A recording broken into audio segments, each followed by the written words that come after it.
Ավանեսյան, քաղաքացիական պայմանագիրը երկու համայնքներում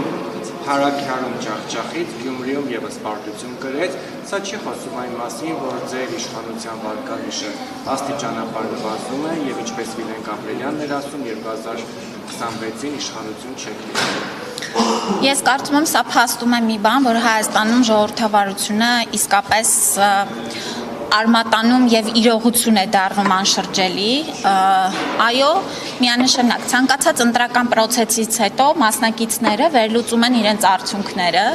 ըստ էության ձայների առումով մենք ավելի շատ ունենք ձայն հավաքած 21 թվականի համեմատությամբ, բայց սա մեզ իհարկե չի գոհացնում արդյունքները եւ վստահաբար քաղաքացիական պայմանագիր կուսակցությունը մանրամասն վերլուծելով ընթացքը արդյունքները որոշակի հետևություններ անելով կպատրաստվի հաջորդ ընտրություններին։ Բայց կիսում եք տեսակետը ձեր որ տեսակետը 2026-ին իշխանություն եք փոխել Հայաստանում։ Չէ, չեմ կիսում։ Ինչն է ձեզ վստահեցնում, հատկապես արդյունքները, որոնք ինչպես դուք եք ասում, գոհացնող չեն, հետևություններ անել պետք է եւ այլն։ Ուրեմն վստահեցնում է այն, որ մեր կառավարությունը իրագործում է տված խոստումները եւ մեր քաղաքացիների կյանքը դեպի բարելավում է տանում եւ միանշանակ հավակնում է 26 թվականին եւս իշխանության գալ։ Տիկին Ավանեսյանը Գրիգոր Լուսավորիչ հիվանդանոցում